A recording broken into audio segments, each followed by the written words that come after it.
Yeah, hello guys. Yeah, welcome to my page, Timo Starboy Reality Talk TV. Yeah, I greet you at your location time. You are welcome, my fans all over the world. Yeah, this is another new episode. Yeah, so I want to play you the video. Before I do that, I just want to send a little message for those people that they are misunderstanding, our position. We are fighting for our right. We are fighting for our right and our freedom because as it is now, the country is in chaos. Everywhere is riot, everywhere is protest. So we don't want that. We don't want our country to be in riot, to be in trouble. So that is why we are coming out each day. If you can see the title, they give Bola Ahmed Tinubu woto woto on the rigging of the election that it took place on February 20, I think 25th, February 25th this year, 2023. So, and they are analyzing on it. So we will take you there, at AIT channel news that they spoke about it and they analyzed about it. So I will play you the video. So those people that they are saying other things that we don't know what we are doing, I think their head is not correct. They need to go and check their head. They need to go and check their mentality. Because what we are saying here is between life and death. Many people they have lost their life, and many people is about to lose their life. So we want to prevent all those things. That is why we are bringing it to you. You should know your right. Don't sit down. Don't be looking. Do something about it, because everybody is in bondage in that contraction called Nigeria. It's a contraction because it is white men who join us together in the first place. We are not meant to be together. So get it right. Get it in your skull. For those people, they are just criticizing us that we don't have a job. I have a job that I can feed the whole of your family. I'm bold enough to say it with my full chest. So I'm a busy person. I'm doing my legit business. So, and I'm content with what God has given to me. So if you are saying that we should join the bad wagons, I think you have missed it. You have lost your brain. So let me quickly give you this video so that we can learn from it and grab some sense from it. So let me play the video now. Let me play you the video.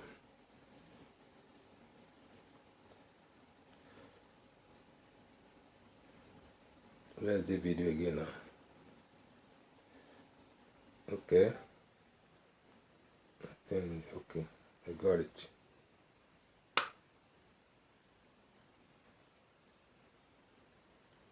It's about 35 minutes. Sorry, not you.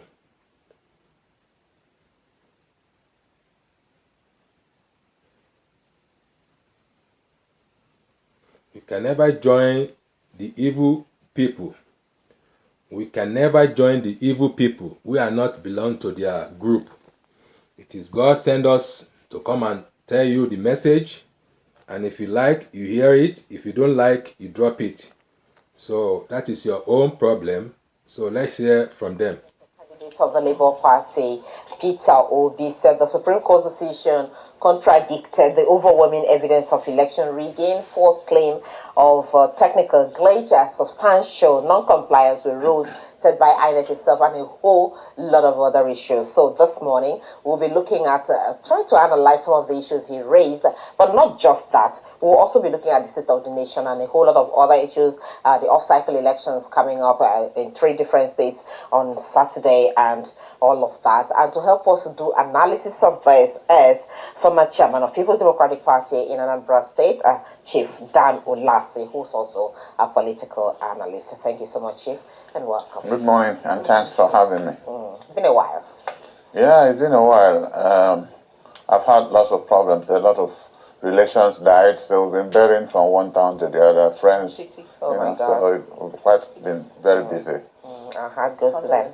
Okay, so let's move into it. Let's begin with what your candidate really in the 2023 general election said on Monday when he addressed the World Conference. He raised a number of issues regarding the judgment, by the Supreme Court. Maybe we should do specifics now. He first said what the Supreme Court did has actually made Nigerians really to lose confidence in the judiciary. Do you agree with him on that? Well, I don't think it's a process of agreeing or not agreeing. I have to say that democracy depends on a very heavy dose or heavy doses of civility.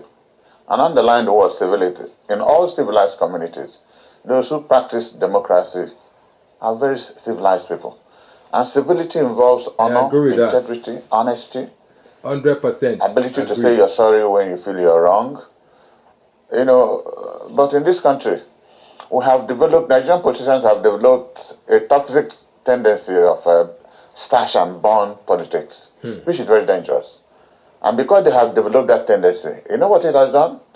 People have developed the tendency of this reflective instinct to self-preservation. That is their weakness. That is their disease. Reflective instinct to self-preservation. The disease they are suffering from. Stealing, corruption, because it's not a question of survival of the fittest. And when you look at the judiciary, they don't fall from heaven. They are Nigerian people. They were lawyers, practicing lawyers, to most of these politicians. They, struggle to be made judges. I don't think most people were appointed on merit. So when you look also at the history of these judges, you don't expect anything different to happen, rather unfortunately.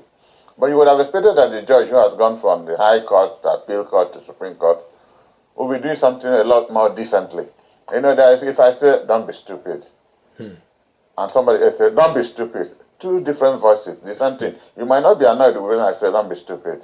But you could be annoyed when somebody says, don't be stupid. The emphasis rather changes the language, the meaning of the language. Because if you watched I think I said it in my last program here, if you watched the first Court of Appeal verdict, and you had the chairman reading it, you can swear that he didn't write what he was reading. A lawyer should be fluent with what he has written, and a lot of equivocations, stop and gyrations here and there. You don't know where it's coming from. You showed you that thing was not written, and there's now evidence to show that thing was not written by him. And the Supreme Court, as it were, almost carried through. That's the dubious part of it. Mention the core issues raised either by Atiku Abubakar or Obi. They never did. And you don't know where, it is unfortunate that is where our country is. It is pretty unfortunate. And you know why? The man who is president today, I'm not an attorney, I'm not a lawyer, but I have lots of friends. My younger brother, the same parent, is a senior advocate of Nigeria. So I'm a small pocket lawyer, just listening to him over the past many years, You will wonder that somebody like Tinubu, who struggled for democracy, I didn't know how young you people were. He struggled for democracy in this country. All of a sudden, foreign MKO Abiola all over this country. I think in most cases they were detained. Some of them ran away. I met him first when he was a This is a true fact, guys. This is a true fact. Learn from it. And I saw a determined young man who wanted to make a change. He has and changed. When he became the governor of Lagos, he has become a devil. You see that determination. He fought the PDP. When PDP took over the rest of the Southwest, he made sure that Lagos didn't go. So a lot of people developed so much confidence in him. But over time, he turned Lagos into a private residence. 24 years he's been holding the affairs of Lagos. He has now taken over Nigeria. rather unfortunately, that this country is going down. He has taken over Ministry of Finance, Central Bank, Immigration, Post Authority. There are about 5 or 6 strategic institutions of government that That's have a given to fact. his friends and cronies. The man wants to play a God, and nobody can play a Probably he God. doesn't believe. He's just trying to extend Nobody is God. what Buhari did. Thank you. So it's God will difficult bless you to for the just blame love. the judiciary. They are part of the system. But you know, We are you bringing know, the when fact to you you. listen You to know, the the fact, comeback nothing but the from fact. the APC to what P2B said, This I is what mean, is they said going clearly on in that your country, Nigeria. the cases are not won in the whole of public opinion, and that is one thing to sort of be sentimental about your opinions, another thing to follow the purview of the judiciary, and so the courts will have its day. Now you have an executive that also is the poster girl or poster boy for Nigeria in the Committee of Nations internationally. Otherwise, the president has been doing a lot of round trips around the world. How does this reflect on us? It is unfortunate. And I will honestly tell you that most countries will be laughing at us. Like he's going around talking We're about a joke investment. now. Tell me who will put his money. where there's Nigeria is a security. joke. メガビッグ12億 Why this one is popping up again? Sorry guys, sorry for the distraction. So we continue. There are no serious persons advising him. Because not even locally will you go to get out the money you have in savings or what in the bank to go and invest somewhere. Where you know that if it is farming or something, you might have the risk of being killed. And that's the end of it. So all he's doing, like, there was a program, I think my last program, I was saying, start with one example, releasing Nnamdi Kanu, if you are honest. Try it. The judiciary has given you a lead. The man has done nothing, no. There will be more than 80%. Has done nothing. That will be a big achievement.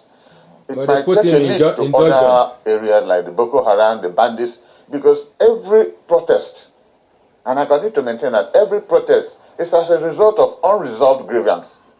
I don't know the beginning of Boko Haram and bandits, but there must be some grievances that are not resolved that people are trying to protest about. And I'm one person who believes in dialogue, even with armed robbers. I believe in dialogue. Sit down and discuss with people. Now look at, I think it was you and colleague, there was something we were discussing. I told you that Nigeria is gradually becoming an Afghanistan. By that time, it wasn't as bad as this. But any day you don't have on your television or other networks and in newspapers about killing people, it becomes an exception to the rule. So every day, if we have good statistical process, you see that more than 500 to 1,000 people die in this country. The herdsmen in Benue Plateau trying to finish everybody there. The bandits in Northwest, the bandits in Northwest, the Boko Haram in Northeast and spreading to other areas. In fact, you can only say that it's in the Southeast that IPOP is not working. It is incidentally people in governance that are perpetuating, violence in the Southeast. Because you trace most of the violence to people in governance, either for re-election or whatever. You don't have any reference being made to IPOD, evidentially. I haven't had one. So it's pretty unfortunate that this is where we are in this country. All right, Chief, let's still stay a bit with what your presidential candidate, Peter Obi, said at that meeting. Because there have been several reactions to what he said. And I'm quoting what came from someone who doesn't belong to any party really, but so to speak, is speaking from a legal point of view. And I'm talking about Senior Advocate of Nigeria, Wahab Shitu.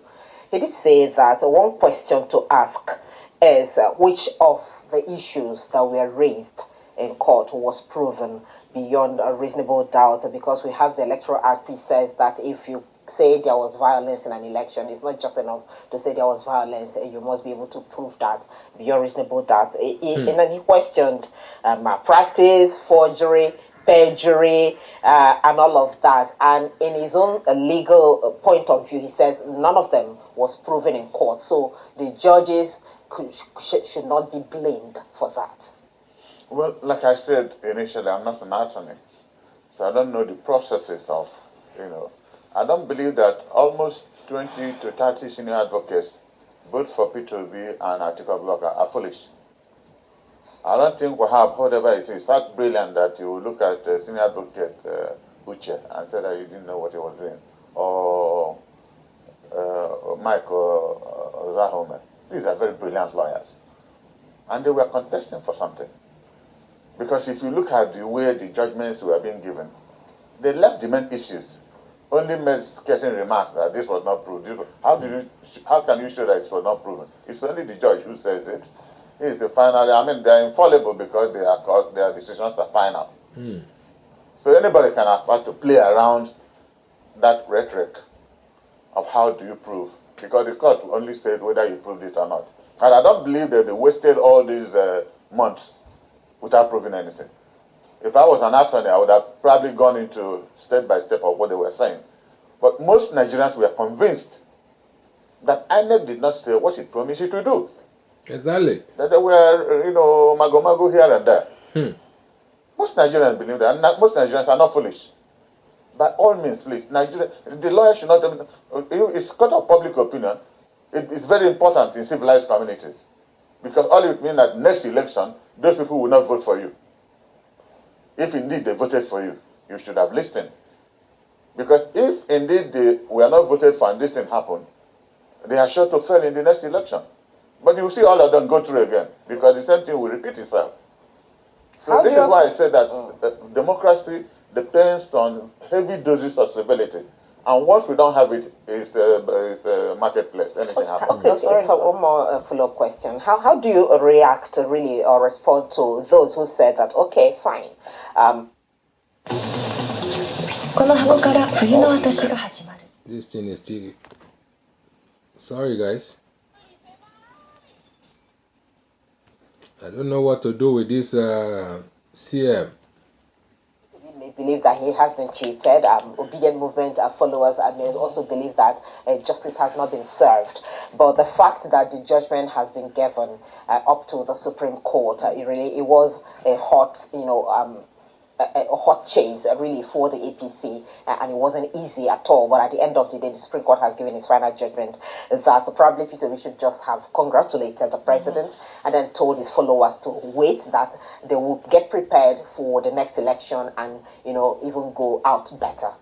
If I say something is bad and I'm convinced something is bad, it would be stupid of me to turn around to congratulate that process, because you become complicit.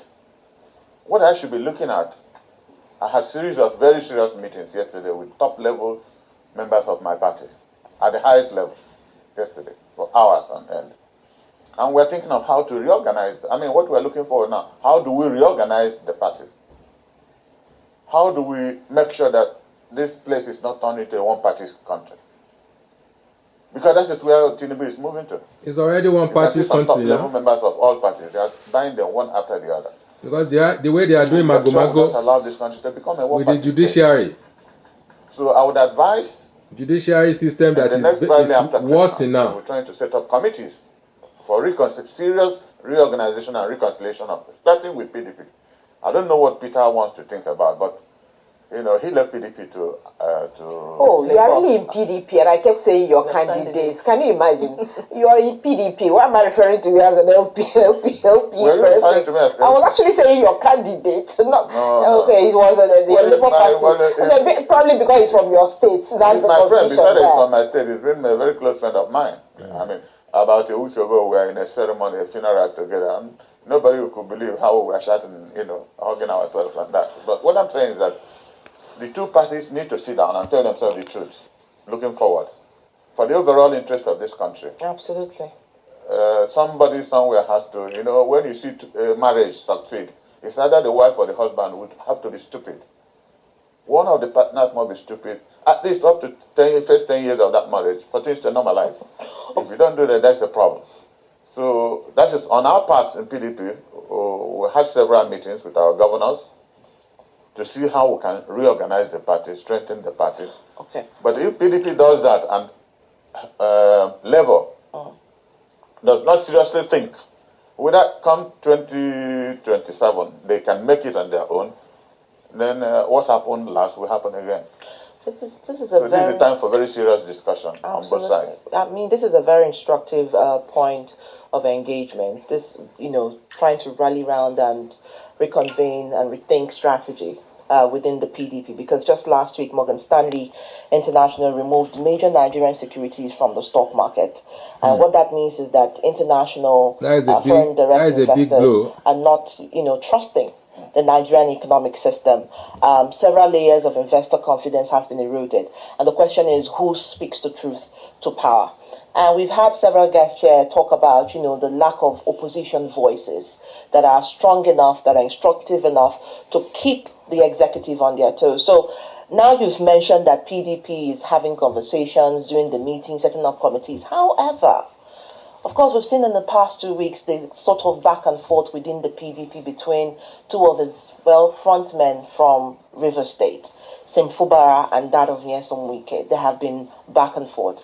Several platforms have questioned if somebody like Nyesom Wike is still in the PDP and of the PDP and projecting the PDP. So in the terms of reconciliation and reorganization, what is the first priority for PDP? Is it to identify the strengths of their voices against opposition, or to fix the broken chords of the voices within the PDP first? Until a week and a half ago or thereabout, when the Supreme Court gave judgment, it was difficult for anybody to sit down and discuss anything about reconciliation or reorganization. Everybody was being hopeful that somehow something would give way. We'll probably go for another election and then come back to reorganize ourselves. But haven't gotten this finality. That is why we have started very serious meetings now, what to do.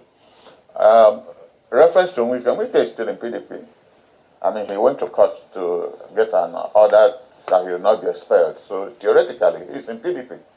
I think he has exercised his right of his human rights to a level of abuse, because there's cynicism that leads to brutality of action, which is very unfortunate. He was a PDP local government chairman, PDP chief of staff, PDP minister first, PDP governor for 8 years. And, for him to end up like this, he's my friend. Like I said in one of my programs here, when he invited me to Port Harcourt, that was how he introduced me to this Fubara. I think he said he was his accountant general or something, and swore in his name that he will leave here and, leave them to do their own, that nobody is disturbing him doing his own work. And that was exactly the way Rotimi Amechi introduced me to Wike himself when he was his chief of staff. Because of my friendship with Dr. Peter Dili, we've been used to all the processes in reverse politics as if we are from Port Harcourt. So if I tell you I don't know what is going on there, I exactly know what is going on there. On the governance side, I've spoken with a lot of people in the past 24 hours. But I haven't spoken with Wike, but I have to do that in the next 2, 3, 4 hours, to really know where he's coming from. Because the situation doesn't tell any good of him too. I mean, if he loses control of his state, because the information I get from the other side, there's some level of interference on his side. But, I'm one person who doesn't make judgments, hearing one side. Want to hear from both sides. I have to hear from him. But the information in the public domain is that he says there's a political structure which the governor of Fubara is about destroying, and he wouldn't allow that to happen because that's a structure that also threw him up as the governor. Well, like I said, I have spoken. Oh my God.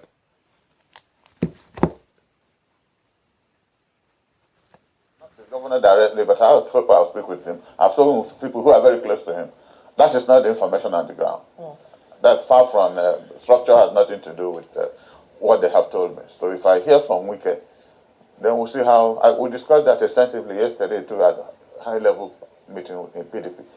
We don't want to lose anybody. Okay. If it is possible, we don't want to lose anybody unless the person becomes so recalcitrant. If he starts playing God, then we'll all go to the field and see what happens.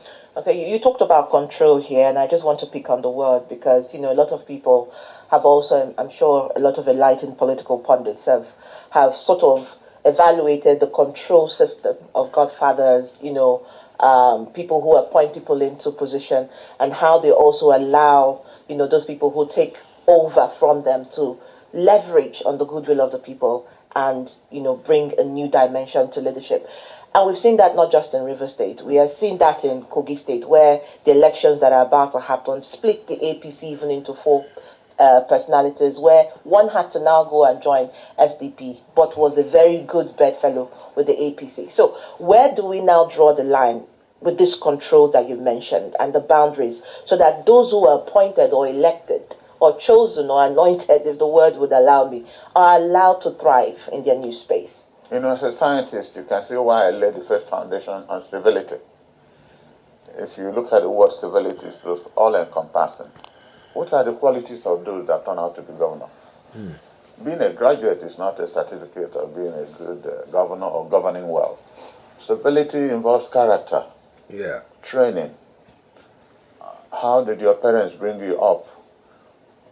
Which school did you attend? What teachers taught you? Look at, for the past, since 23 years, we've been talking about the integrity of the man, Tinubu. What is it, that late Lagos lawyer, Never show him. Including even the senior advocate of dishonesty, called Kiamo, who was in Ganifa in his chambers, helped to sue Tinubu to court for a lot of things they started. Another stupid guy. In the court. Today he is the chief spokesperson, now the minister with him. So, what integrity do you ascribe to that kind of person? So, I can tell you, my name is Dan Olas. Nobody questions my name. I haven't changed my name. I attended St. Teresa's College in Nsukka. I did high school there. I attended the University of Nigeria in Nsukka. I had graduated in 1973. I have classmates. I was first state of National Youth Service Corps. I served in Sokoto, then Northwestern State. Had my secondary assignment at Bida General Hospital. There are records. But I don't think there are such records about the President of the Federal Republic of Nigeria. People are questioning the integrity of what he submits. And the Constitution made it so easy that you don't need to have a school certificate to be President of Nigeria. To be anything. At least attempted school Form 4 or something. Why do you submit what will give you trouble tomorrow? In that context, we are now talking, now watch the President of the Federal Republic of Nigeria discussing that his own son attended the Federal Executive Council. That was where I gave up on my country. It is political abomination. Never been had anywhere. His own son, from his mouth, and other uninvited persons attending the Federal Executive Council. We saw his own son with a presidential jet coming back from Kano, attending a polo match. That is what they came up when my wife, to come and do now for Nigeria. For 15 years, just showed me where they paid 35,000 to her account. She leaves Enugu to Ojukwu, almost 30 minutes going, 30 minutes coming back. I know what it cost me in terms of petrol. And the son takes a presidential jet with security escorts and everything, 3-4 days in Kano to watch a polo match. That would have cost this country more than 50 million naira. That's a very conservative estimate. That same boy attends the Federal Executive Council. What is coming to your head about the future of our country? Tomorrow or day after tomorrow, when somebody makes a mention of it, somebody will, like Kiamo, will come out to defend it. A stupid man, maybe he has a right because his father is the president to attend the Federal He's a stupid boy. All right, good at the Not a man, president condemned that, right there. Isn't that recklessness in the first place? No, What could he have done but to condemn it? Of course, that sounds... Was he walked out? Did the president say that he asked him to leave the room? Yeah. He didn't say that. He didn't say that. The boy remained until the meeting finished.